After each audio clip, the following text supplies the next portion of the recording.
Good morning, everyone. My name is Kerry Chow from Cobalt HR. I'm pleased to welcome you to the session today, which is on how to manage staff who are being too flexible in their approach to work. So we've got an exciting session for you ahead.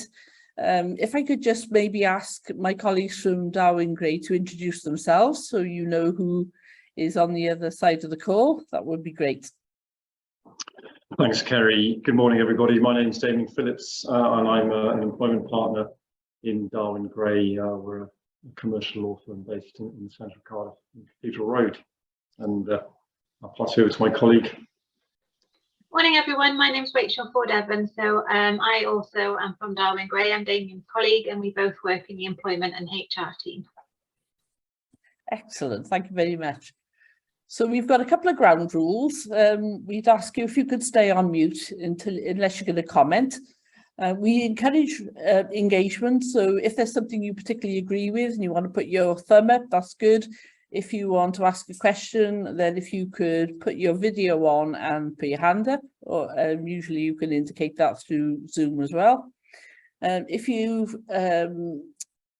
want to note that we did advise you beforehand, we are recording the session, so it's helpful to you because afterwards we'll send the recording to you, so at least you don't need to worry about taking notes, but just bear that in mind as we go through the programme.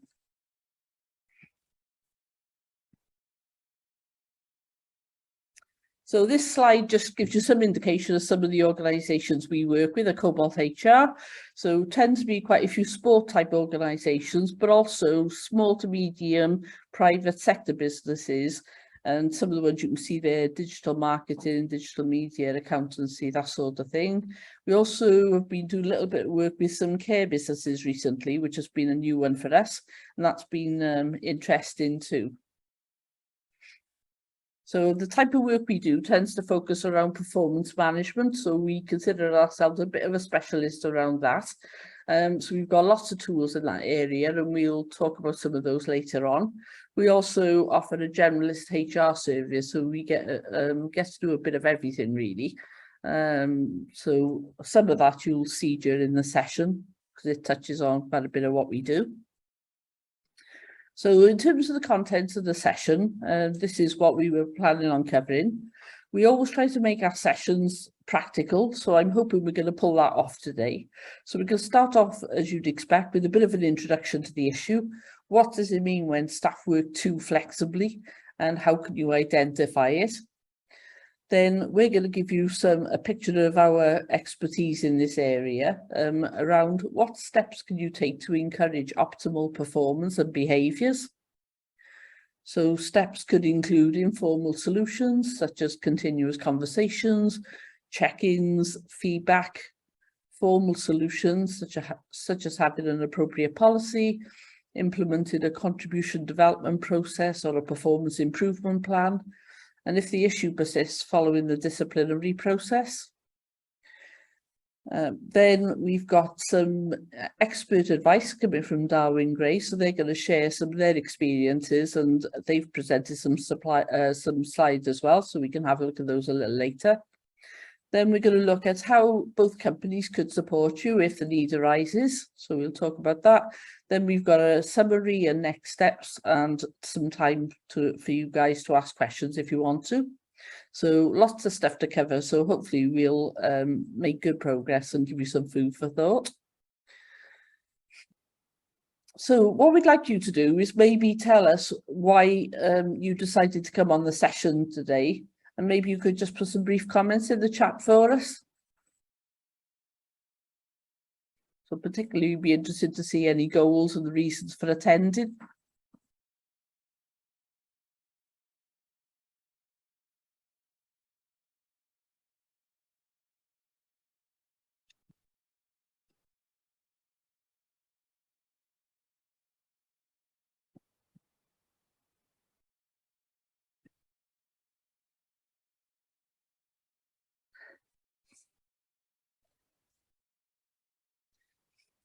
So one comes through now around some tips around managing a growing remote team. So it's all new to us, to many of us anyway. So some would like to just talk about some challenges in their organisation, sharing some ideas and good practice. So hopefully we'll do that. Issues with some colleagues' productivity. So we're definitely going to cover that. The observation that it's working well. Managing remotely. Getting back to work post-COVID. Getting the right balance between home working and the office. So there's a good mixture there. And obviously COVID changed a lot in this area. And originally it was all crisis management in March 2020 when we were told we had to work from home. But now a lot of those things have become sort of almost normal practice. So it's just moving it on. Okay, so information on managing an organisation, adopting hybrid and remote working. Yeah, so for many of us, it is all still quite new. Okay, so thanks very much for that. That's really helpful. So if I just go back to my notes. So obviously going back to COVID, so that all kicked off in 2020, as we know, and the number of people working from home and working more flexibly in the UK has dramatically increased.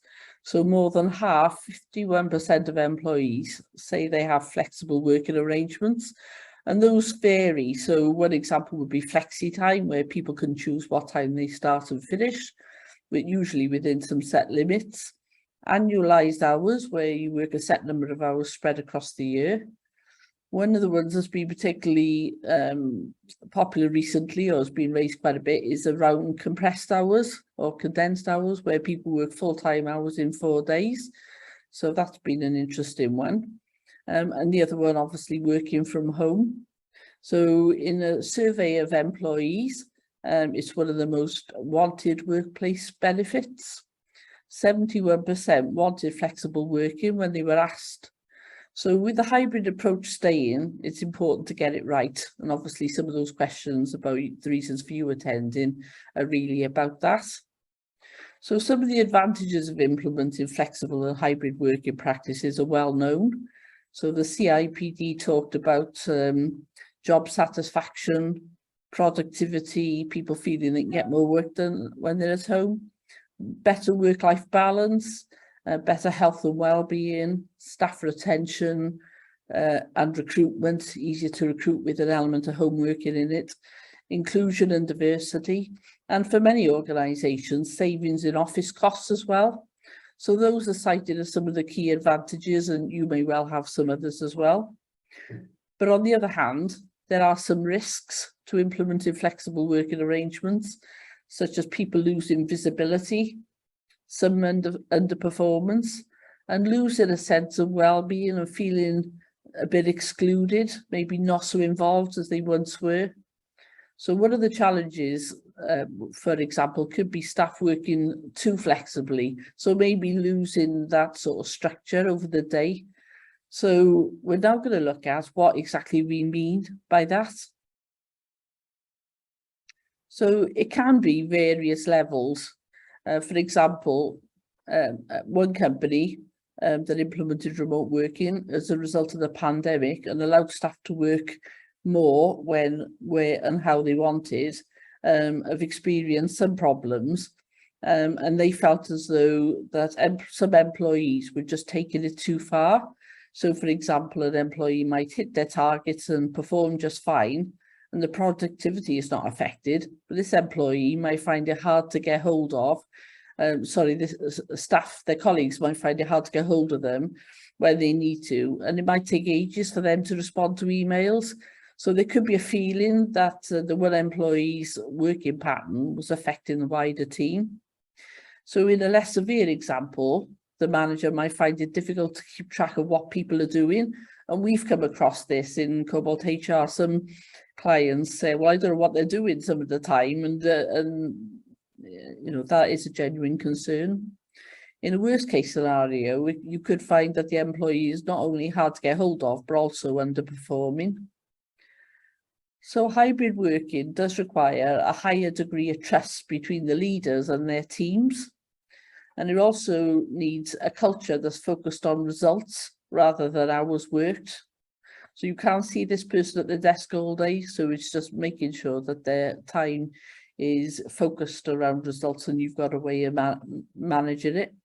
So for this reason, it's important to take control as an employer, figure out what degree of flexibility works best for your organisation, and manage staff who work too flexibly or in a way that affects productivity, performance, or team morale, so that positive outcomes such as trust, equality, fairness, and employee health and well-being are maintained while the business remains compliant.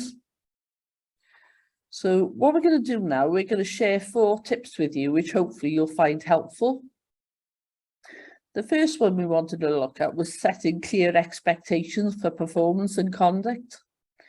So if such an issue arises, you could take the opportunity to reconsider what the organisation needs from the employee. So for example, many started to focus on measuring output instead of just logging hours. It's imperative to think about what makes the most sense for your business and develop a policy and programme that really fits your business. And often this is encompassed in a hybrid working policy. So you've got some framework there. And as a manager, you should also separate where the dissatisfaction you might have with an employee is around their work productivity or the way they're delivering. So if their style or approach is the problem, check to see if you were expecting them to work the way you do. If that's the case, it may be useful to let go of those expectations and assess their real strengths and capacities for contributing to the team's work. So often there are better ways or just different ways of getting the job done. And so just because it might be different to how we've always worked, might not necessarily be a problem. So before having a discussion with the employee about the perceived poor conduct or poor performance, it's important to check that you did everything you could to set expectations and communicate important messages about the organisation's mission, goals, work tasks, values and behaviours, expectations, tools and feedback. So for example, the team members understand why they should be available for team catch-ups or when emails should be monitored during office hours. For employees as well as managers, it's still all a bit new.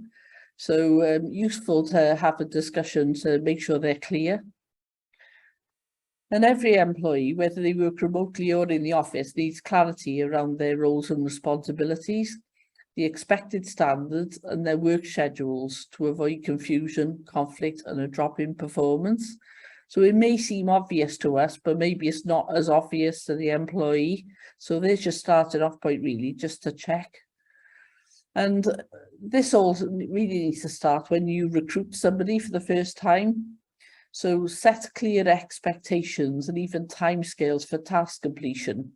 Even if we didn't have people working from home, this is always good practice and should have been in place anyway. And there are tools you can use to achieve this, such as the job description and the person specification, an effective induction programme, just as some examples. So once expectations, roles and responsibilities are set clear in the beginning, it's important to focus then on setting clear expectations as part of the performance management process. So tools you can use for this are the appraisal process and having documented work programs as part of that, then carrying out performance reviews. And many of you will have heard of SMART, but the latest iteration of that is SMARTer. So SMART, for those that might not know, specific, measurable, achievable, relevant and time-bound. But the SMARTer, the last 2 letters, are evaluation and review. And this is often underestimated, the importance of it. So it all links into your goal setting. There's also some digital communication tools that are useful. Some organisations use Slack and WhatsApp just to make sure people can know what's going on. And then there's online tools for workflow and task management and also the one-to-one conversation. So around this tip, performance management should not be an imposed activity. Make sure you involve your team in the entire process to increase their buy-in and improve trust. For example, employees can take their part in shaping the goals and provide input to create realistic and motivated objectives. Another example would be letting them self-diagnose during performance reviews to help them learn to improve their own performance. This will also help you avoid micromanaging, which is a significant temptation when you're trying to be extremely clear about expectations. And we've all done it, so it's just something worth review. Tip 2 is having effective policies and processes in place. So to develop even more clarity on the expectations, we advise that employers continuously review and communicate their HR processes and procedures to ensure they support flexible working arrangements whilst enabling inclusion and well-being. Your current policies and processes might not match the new reality of work. And I mentioned earlier on about hybrid policies. Many organisations wouldn't have had them. So could there be systems in place that you're used to using that are causing part of the problem with staff working too flexibly? So, for example, is there clarity on who can work remotely, the communication methods, core availability, remote working from abroad? That's one that's come up recently. For us, expenses policies. Are you going to pay for people's electricity and gas and while they're working from home, or the telecommunications bill? Employee well-being and what work must be done in the office and what can be done remotely. So some of our clients now are putting some sort of framework around people coming in maybe for team meetings or for regular, maybe once a week catch-ups, or they have to be in the office a certain percentage of the working week. So also, is there clarity on key performance indicators? So having clear targets can offer a known goal that they can work towards to achieve and continually improve on. If it turns out the employee's performance is fine, but the issue is how they approach work and work in relationships, an option is to set out expected standards of conduct in a code of conduct, and making sure you've got that as part of your sort of framework of documents. Or you could develop a values and behaviour framework specific to your company. So it talks about how people do their job, not just what they have to do. So that would focus on things like getting the quality right first time, every time, those sort of qualities. So if these values and behaviours are lived and integrated into the recruitment, induction and performance review processes, they can provide guidance for all staff about the expected behaviours and attitudes, and it supports the delivery of the business plan, values and culture. Obviously, if you've given people that information at the start, then hopefully you won't get too many problems further down the line, but a gentle reminder might be all it needs to get somebody back on track. So one tip is to ask employees what they want. So for example, you can understand what works for employees in an employee engagement survey. So if you're not doing that now, it may be a good idea to put one in place. And if you're doing a review of policies, consult with the team, and we should be doing that anyway.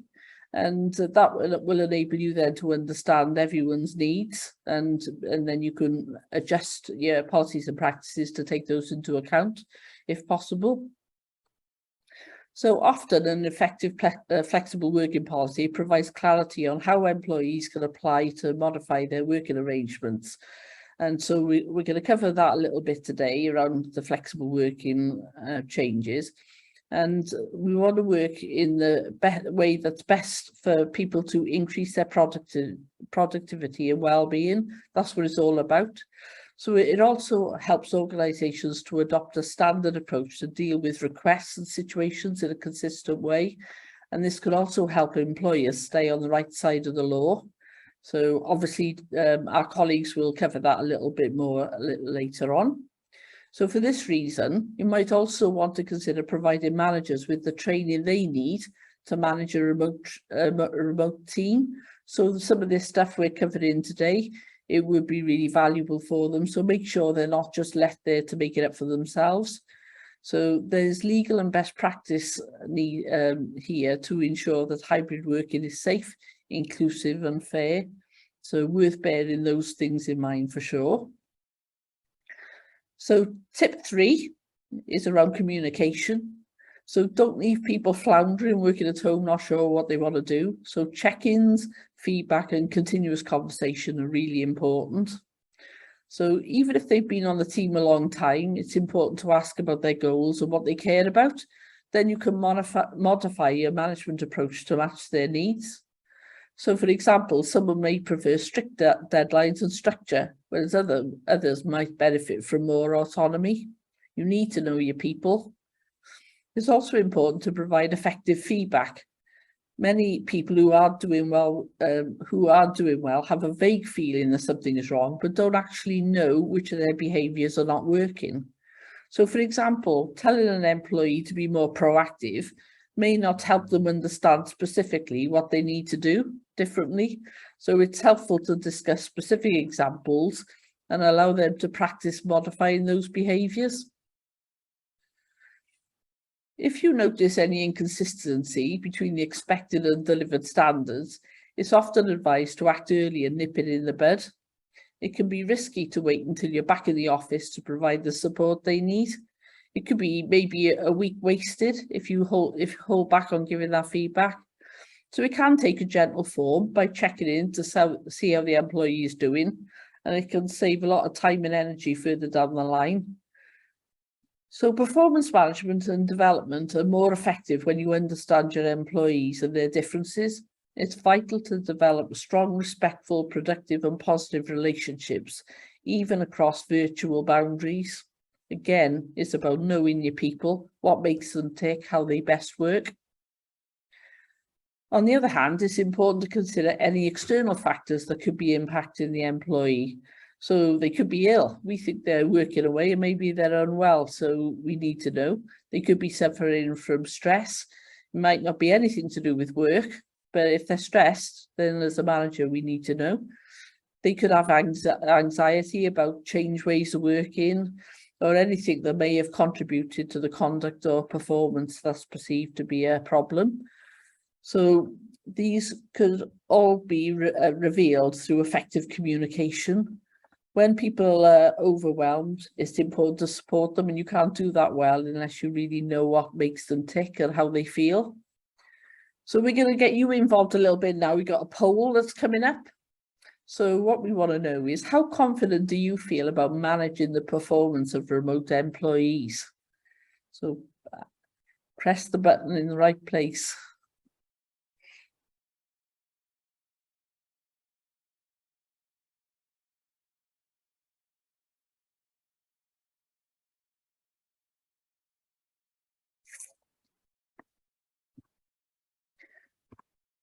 So a bit of a mixed bag. So 21% slightly confident, 27% somewhat confident, and 53% fairly confident. So that's good. So Brill, thanks for contributing. That's great.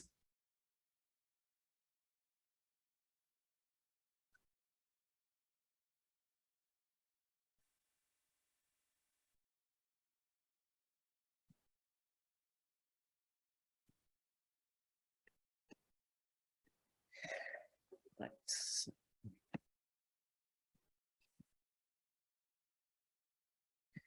Okay, so the tip 4 is on performance management. If you suspect that the underperformance difficulties come from insufficient experience, skill gaps, or lack of business acumen, there are some performance improvement tools you can consider. For example, if the underperformance continues following the informal discussion, you might consider putting in place a contribution development process, a positive version of the performance improvement plan of, say, 6 weeks to improve both the output and how the employee approaches work. This could be followed by another 6 weeks to sustain the changes. Hopefully the issues are resolved at this point and will not have to lead to any disciplinary or capability process. A second, there's got something on my screen. Let's just get rid of that. That's fine. So one tip we present in this area would be presenting a personal improvement plan as a helpful tool for personal growth. So often they're used when there's a perceived performance issue and to help people back on track, but they could be seen in a positive light. So having a positive approach can help both parties. So for example, a helpful dialogue could go a long way, such as, Tom, it looks like you're short of your sales targets again this week. How do you think you're doing? We've had a chat about this before and not much has changed. How do you think we should deal with this moving forward? So hopefully you've got them on side and together you can come up with some solutions. So these conversations can turn into a disciplinary matter, or they can turn a disciplinary matter into a self-improvement project. So it's about being honest with them, being authentic and having that discussion about what change needs to happen and getting their ideas. And that'll be really helpful in terms of making sure people stay engaged and carry on contributing and get them working to support what you're trying to do. So those are the 4 tips I wanted to share with you. So I'm now going to hand over to my colleagues in Darwin Gray. So I think Rachel's going to cover the first one. So if I hand over to her, that's brilliant. Thank you very much, Kerry. Our contact details are on the previous slide there, just in case anybody needs to contact us after the session with any questions or anything. But I'm going to jump straight in and just have the next slide again. Thank you. So Damien and I are just going to whiz through some of the legal pitfalls that can arise out of all of this, because of course flexible working, as Kerry said, it's a benefit that most employees want to have, and it's a benefit that very many employees have had over the last couple of years. So if employers want to think about withdrawing or amending the terms of a flexible working arrangement that's in place, that's going to become potentially very contentious, and employees aren't going to like that. So we're going to talk about the legal implications of that, and how disputes can be avoided and dealt with if they arise. So we're going to start off with the contractual issues that come out of all of this. Of course, over the last 2 years, people have been working differently, and that may or may not have been reflected in their employment contracts. Most of you as employers hopefully will have written employment contracts in place for your staff, and in fact that is a legal requirement under Section 1 of the Employment Rights Act. You have to give certain written terms to your employees in a Section 1 statement. It may be the case that you've amended those contracts during COVID through contract variation letters to say, for example, that people are permitted to work from home or that their hours can be amended. It may be the case that you haven't ever done that in writing, but you've just allowed that to happen. So people have in practice started working differently, and in many cases that's just carried on after lockdown for probably much longer than most of us would have expected. So the question then becomes, at what point do these changes to people's original working arrangements as set out in their contracts become implied terms? It is possible for that to happen through what's called custom and practice. If people have been working in the same way for a long time, no one said anything to them to the contrary, and both the employer and the employee have started just acting on the understanding that that will be the case, and that, for example, someone will be allowed to work from home, either full-time or part-time, or that they will be allowed to work flexible hours. It's possible for that to become an implied term of the contract of employment. Now, the best way of avoiding that happening is through a very good written contract that sets out clearly what the terms are, and if it is amended, through a decent contractual variation letter. But it can still happen that a term can form part of the contract through custom and practice without being written down. If that is the case, or if you have a term in someone's contract that you no longer want to apply or you want to be amended, you need to think about whether it's possible and how to go about changing a term of someone's contract. Now, that's not easy because a contract of employment is a two-way thing. It's a two-way relationship. It's not just the case that the employer's word is law when it comes to the contract of employment. A term of someone's contract can only safely be amended through agreement with the employee. And the way to achieve that is through consultation. So a consultation process should involve you communicating with the employee, telling them what change you would like to make and why, sitting down with them and having meaningful discussion about that and about their views on it, and really taking on board what they say.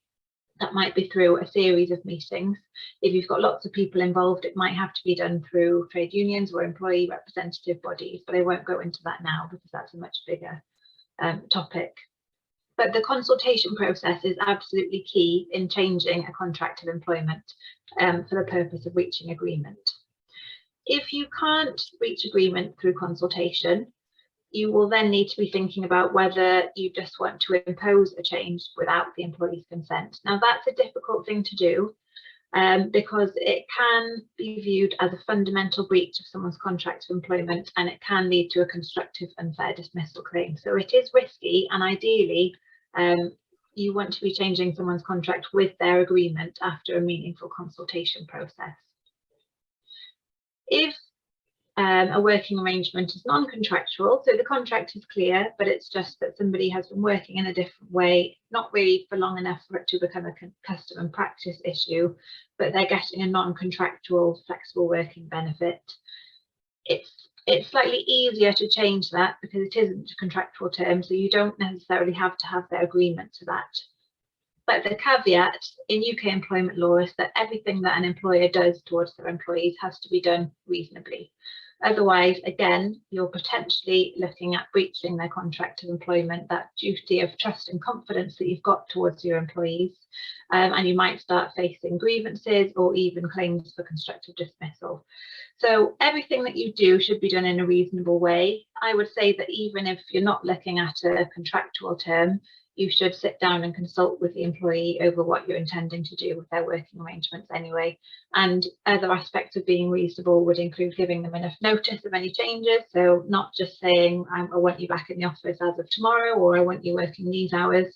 You need to give them plenty of notice, and you need to talk through with them what the consequences for them might be. So if you get it wrong, as I said, you could be looking at a constructive unfair dismissal claim. You could also be looking at potential discrimination claims, which Damien's going to talk about on the next slide. And the best way of avoiding this type of dispute is really through having a very good, strong contract of employment in place, supplemented by clear written policies and rules. And if you do make changes to people's contracts, including their working arrangements, by giving them a written contractual variation letter and making sure they acknowledge that and ideally sign it. Okay, can we have the next slide? And I'll hand over to Damien. Thanks, Rachel. Yeah, I mean, the obvious answer when if staff are working too remotely is to think, right, well, let's just get everyone back into the office, back into the workplace. And it does seem that there's a real split at the moment. You see in the press where some employers are now saying, actually, you know, we've had 2 years of this and we don't think it's working, whereas others are really embracing it and saying, yeah, it is working. And I think the practical reality of it is going to be here to stay, simply from a recruitment and retention point of view. As Kerry said at the outset, it is the biggest benefit that staff want to have. And as an employer, if you're not going to offer it, then you will lose your existing staff and you won't be able to recruit replacements. So you know, it's got to be managed. So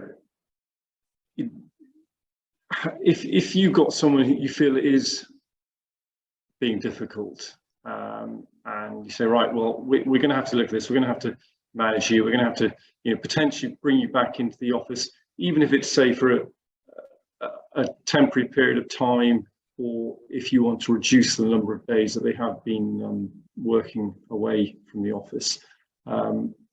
Rachel's touched on the potential contractual issues, but another issue is potential discrimination.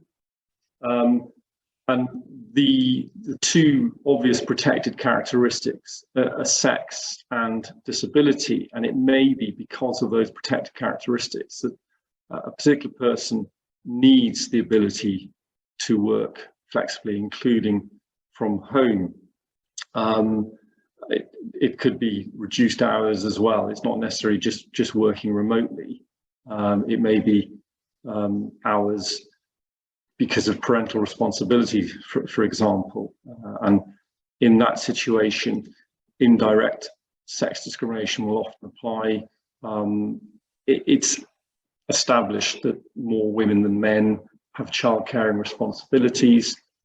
So if an employer applies a provision, criterion or practice, a PCP, that disadvantages somebody with a particular protected characteristic over somebody who doesn't have that protected characteristic, that could amount to indirect discrimination. So in the case of women, if they're being told that they can't work fewer hours or they can't work from home, then that could potentially be indirect sex discrimination.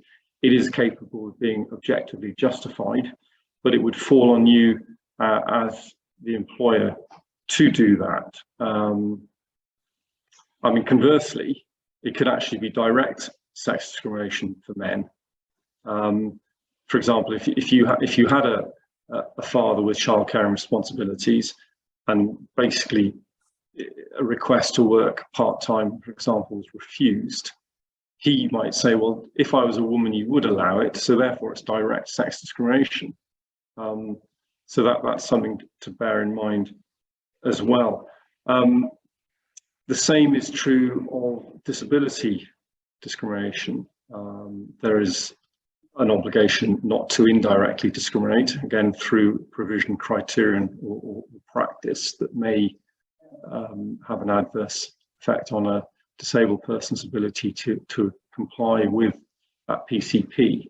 But also there is the obligation to make reasonable adjustments to facilitate the disabled person's ability to perform their job properly. So again, that may mean they work from home. There may be difficulties in travelling to and from the place of work. I mean, I'm sure they are things that you're familiar with. You should be familiar with them, but it's something to bear in mind if you suddenly think we need to change the way people are working and we need to bring them back into the office or back into the workplace. As I say, it is possible to justify it, but you will need to give proper thought to that, and you'll need to communicate that to the employees and let them understand why it is necessary. Another potential disability claim is under Section 15 of the Equality Act, which is discrimination because of somebody's disability. And again, that is where someone is treated unfavourably in consequence of their disability. There's something arising in consequence of their disability. So that can be objectively justified.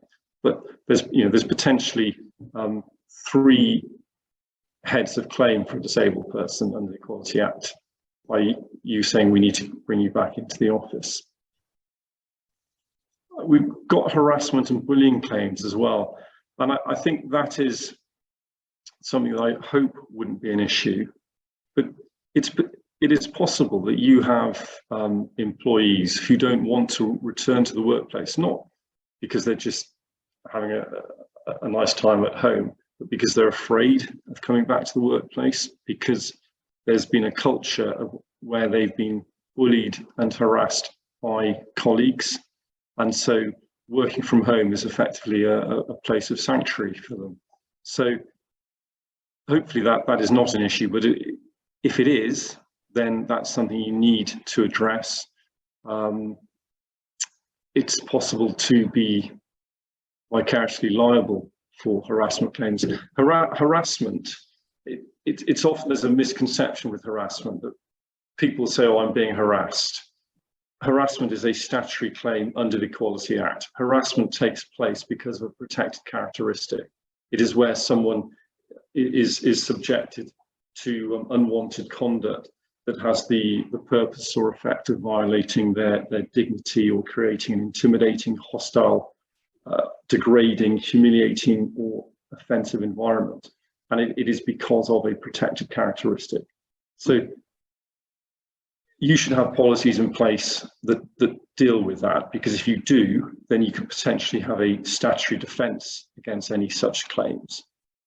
But it's not just good enough to have a policy saying we have a dignity at work policy, we have an equal opportunities policy, everybody's treated fairly, no one is discriminated against because of a protected characteristic. There needs to be training on that, it needs to be regular, the message needs to be enforced all the time. And if you don't do that, the statutory defence will fail. Bullying, there is no standalone bullying claim. It is not a statutory matter. There is no legal definition of bullying. ACAS does have a sort of generic definition of bullying.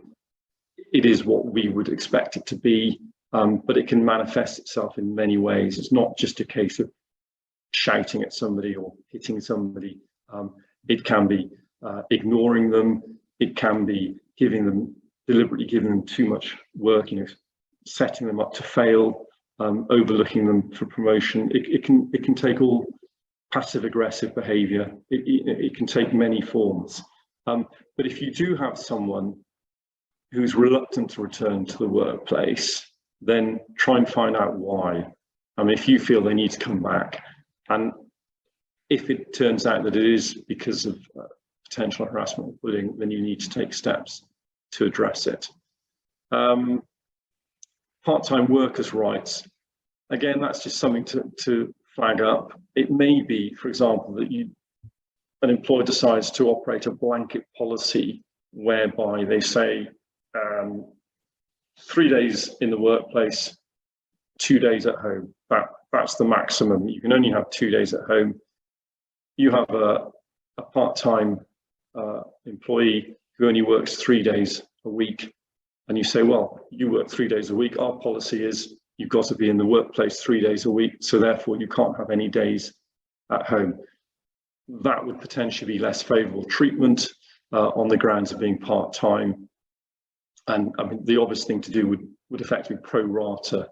So if it's 60% for a full-time person has to be in the workplace, then you can pro rata it accordingly for the part-time worker.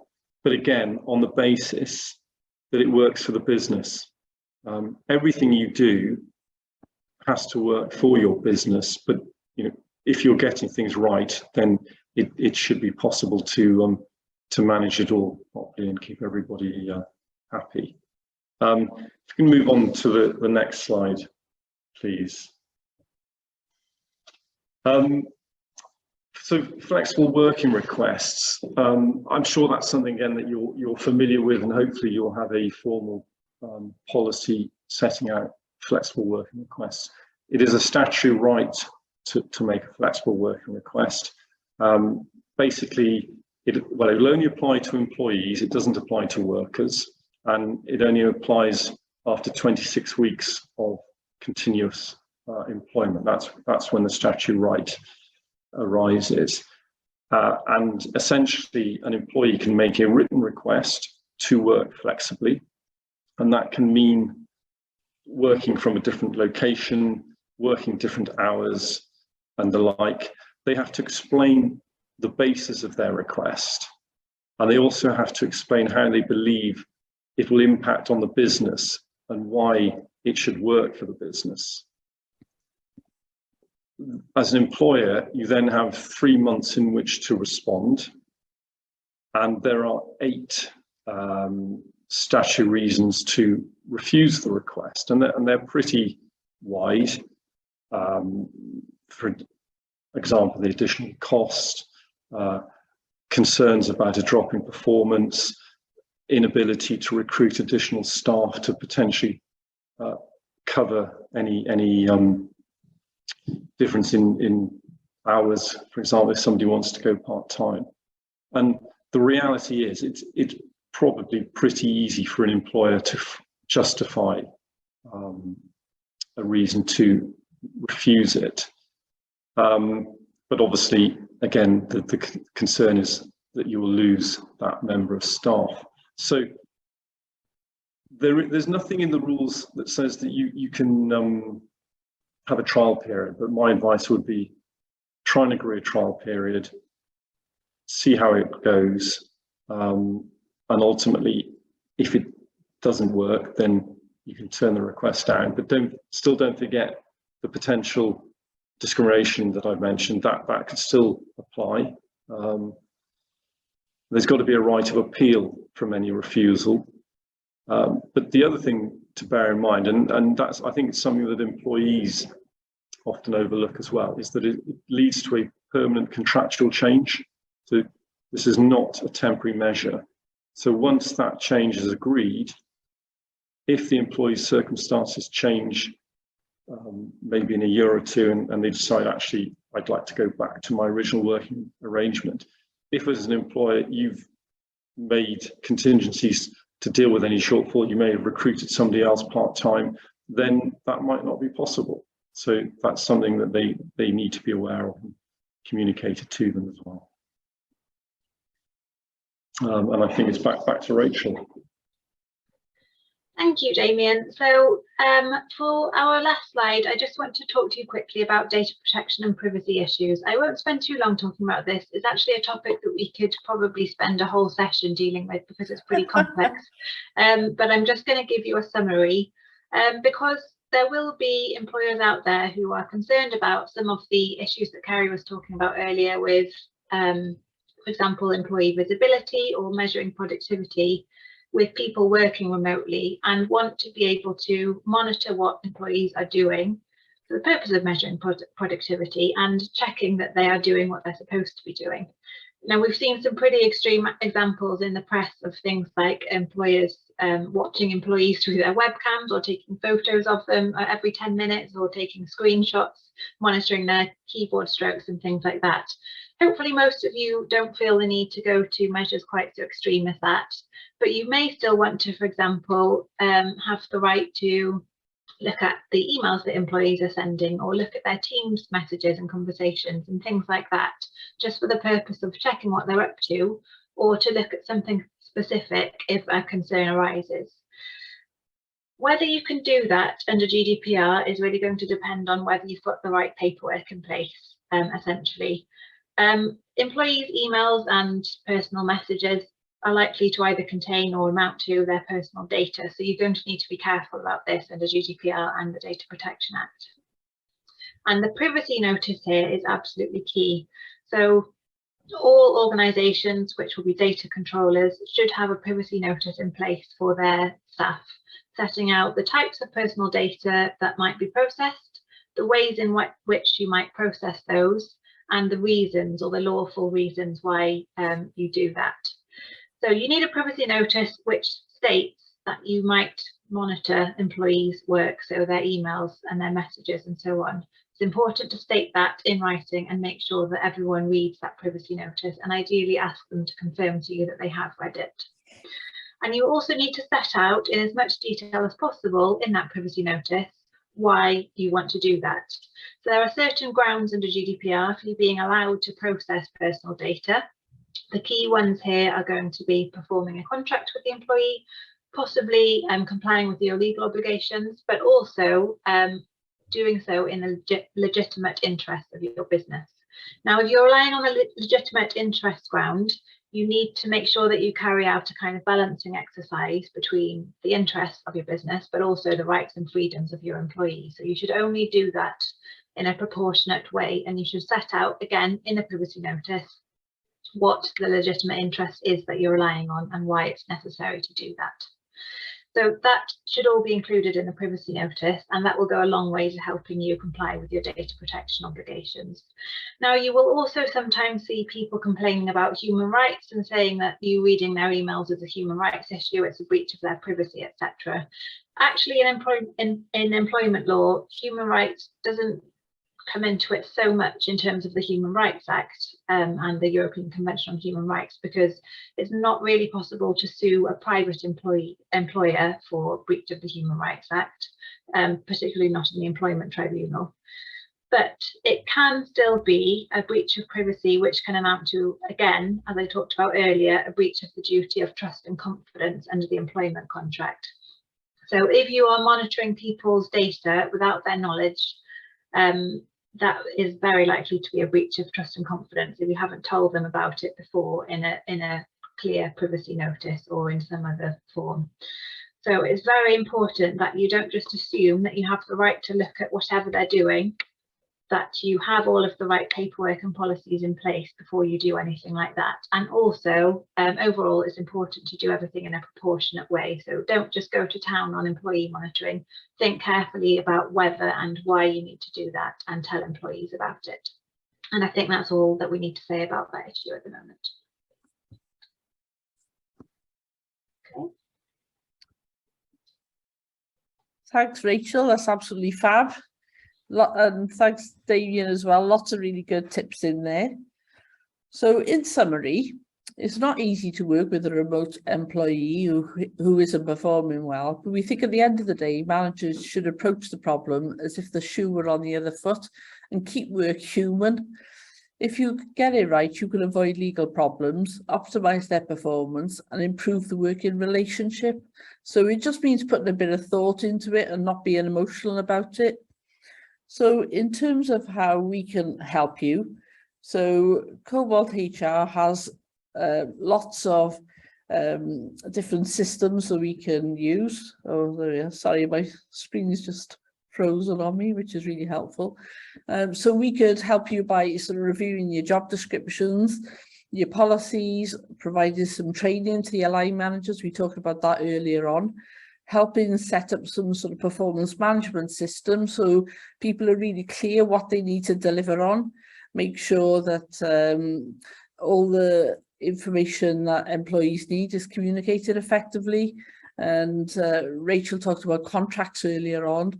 Maybe yours needs review, so I'm sure either company could help you with that. But importantly, one of the things we put a lot of time in and effort into is getting the values and behaviours right.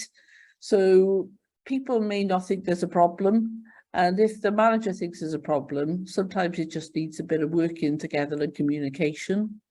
So if you're looking for some advice or think some support there, or particularly training for your line manager would be helpful, we'd be happy to work with you. So please get in touch, and then we can have a conversation about how we can best help. Would Rachel like to comment in terms of Darwin Gray support? Yeah, thank you very much. So, I mean, it's all there on the slide, but just to say that, as I said earlier, the paperwork is absolutely crucial when dealing with contractual issues, but also data protection issues, and we can certainly help you to get the right paperwork in place. If things do become difficult and you start thinking about discrimination, complaints or disputes, we can help you with that as well. And if the worst came to the worst, we act regularly in employment tribunal claims, so we can certainly help you to either avoid or deal with those. Brilliant. Thanks very much. So thanks everyone for attending today. We really appreciate it, and it's been great to see you. Obviously, it's a tricky topic, very much timely. So lots of organisations, as Damien mentioned earlier, now sort of thinking about, so how do we end up with the right permanent system after the crisis of COVID? And so hopefully some of what we covered will have been really helpful to you. So we're going to send you the slides. We've obviously, we mentioned taking a recording. We're going to send you that as well, just in case there's something you want to review further. We're also going to provide you with a list of the further reading, just in case you want to give it some further thought. And we'll be sending you an evaluation form. We would really encourage you to provide some feedback, as we're trying to get these sessions as helpful as possible, and we're eager to learn. So please, if you could send that back, we'd really appreciate it. We're also going to send you a freebie on questions for managers to ask in one-to-one meetings. Often managers do struggle with this, you know, how do you explain something without getting into trouble? So some questions hopefully should be helpful to you. And we're also going to provide some information on further training and webinars that we'll be running over the next few months. So these may be helpful to you as well. Obviously our webinars, as you know, we don't make a charge for those. The training is just a small charge, but it's an investment. And if the topics are helpful to your managers, then it would be good to provide some further training for them. So just ending on a little bit of humour, so which we tend to do with our sessions. So some people think that their family and friends see them just sat there with a coffee all day. Some people think that the employee is just like sat there on Netflix or some other tool. We might think that we're working our socks off, and the actual reality may be somewhere in between, or putting their head down on the desk. So it's about finding out. But anyway, a bit of humour we thought we'd share with you. So we've got a few minutes. If anybody's got any particular questions, we would be happy to field those. And when we get to 12 o'clock, if there's any sort of questions that are still outstanding, we're happy if you put those in the chat and we can respond separately. So over to you then, guys.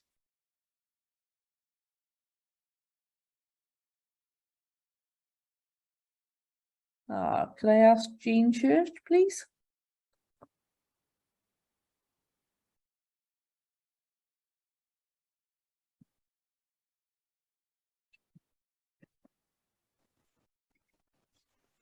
Hi.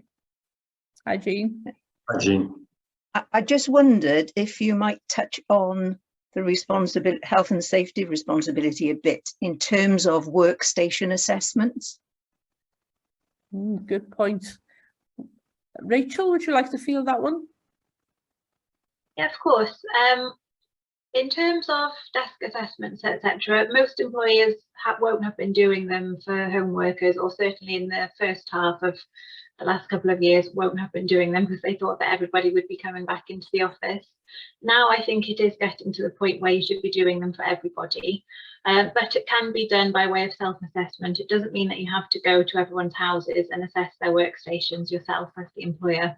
You can provide them with the tools to do that themselves, so to check their chairs, to check their screens, to let you know what equipment they have, etc. So it's actually more straightforward than you would think.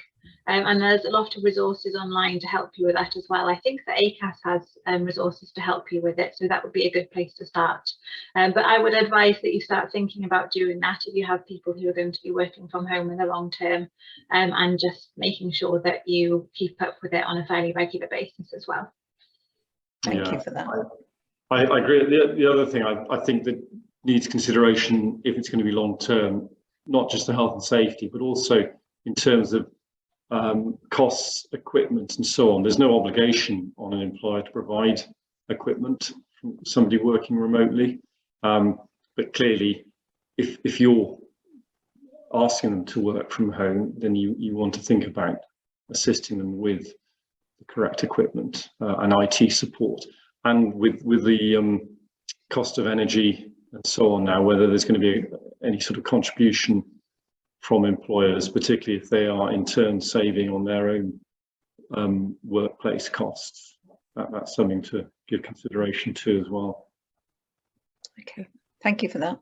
And a couple of things I'd add on there as well is some of our clients, if it's only small items, like some of the staff might have a specially modified mouse, well, it'd be perfectly okay for the person to just take it into the office when they're working in the office and take it home when they're working from home.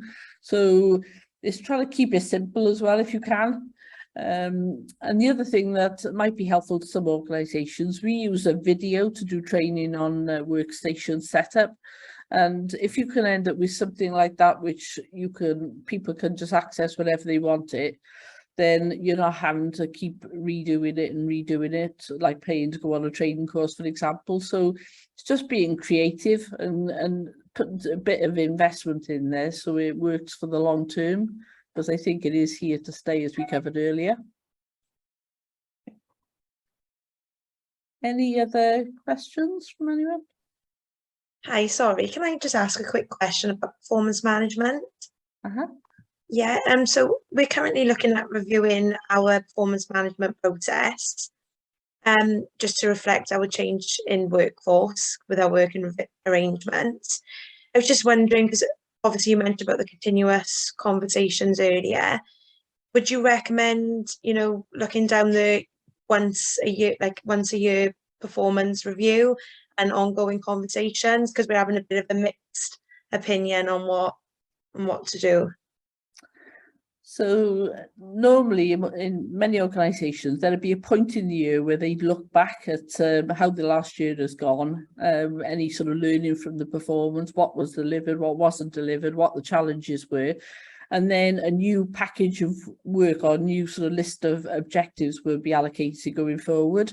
But we're not in favour of just an annual review. So for us, the important thing is continuous conversation. So all the clients we work with, we encourage them to be sitting down and having a conversation at least monthly. So if somebody is, say, struggling with something, or they need some support, or they need some additional equipment, or they just need some advice, that needs to be provided quickly. And so even if you have sort of a regular programme of monthly one-to-ones, having that really regular conversation is the thing that'll make the difference.